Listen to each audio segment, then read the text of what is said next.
The Miami FTAA protests, a city in chaos. Next slide. What is the FTAA? The FTAA stands for Free Trade of the Americas. The FTAA was served as an addition to NAFTA, which served as a trade agreement between Mexico, Canada, and the United States.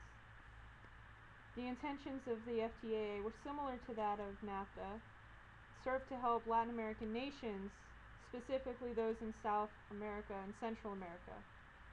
It aimed to improve their economy as well as reduce their rising unemployment rates. Next slide. What were Latin America's thoughts on all this? There was a heavy resistance against this. Chavez of Venezuela was the most notable resistor and led the South American argument against the FTAA. He noted the failures of NAFTA for Mexico in his argument. Mexico had been told they would be in a much better position economically, as well as their people have less fear of unemployment, and this didn't happen. Mexico remained in similar situations compared to those previously before entering the NAFTA agreement. Next slide. Latin American unity. Hugo Chavez and Castro of Cuba united on a front to unite all of the Latin American nations against the FTAA. They came up and promoted the Bolivarian Alternative for Americas, which excluded the United States and Canada. Like I said, this program focused on the unity of Latin American nations coming together and helping out each other. After this had been publicized, it brought a lot of awareness to the issue of the FTAA.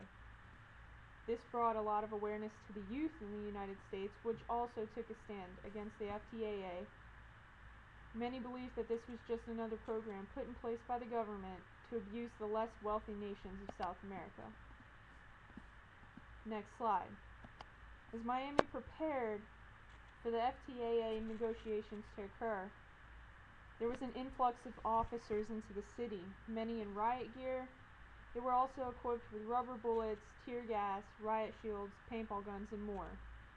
Helicopters flew above the city, and it was reported armored vehicles were in the streets.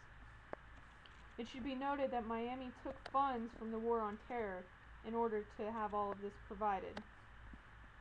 Next slide. This image was taken in Miami the day of the protest. As you can see, officers are in full riot gear. Next slide. More preparations.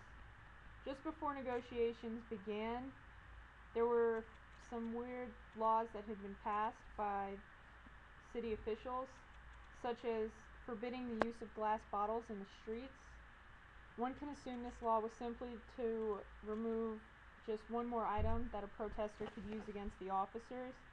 There's no glass bottles, that's one less heavy thing to throw at the officers. The day of the protest and the negotiations, the city became a ghost town.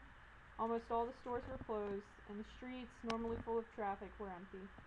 Next slide. The day of the protest, Miami was filled with protesters, mostly in parks. This is an image of that.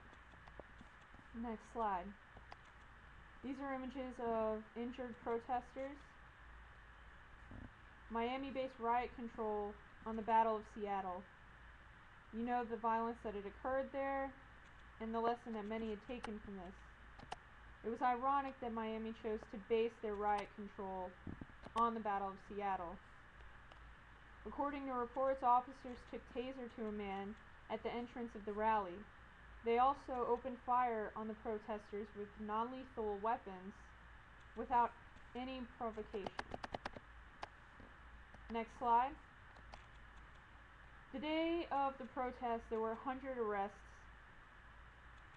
The next day, 20 more arrests followed after protests had moved from Miami to in front of the jail where these people had been taken. This is an image of a protester being arrested and surrounded by heavy armored police. The outcome of all this was not as the government had hoped. it seemed like it was a success for the protesters. There were no decisions that actually were made at the FTAA negotiations, and the FTAA also gained a lot of negative publicity from the protests and from the outspoken Latin American leaders. Since then, the FTAA has died out. It expired in 2005, and there are still a few people that hope that the FTA will be revived and do what they had intended it to do. However, Brazil has still not come to terms with the United States and worked out the disagreements that prevented the FTAA from reaching any agreements at the negotiations. So it's highly unlikely that any outcome will come from this in a positive manner.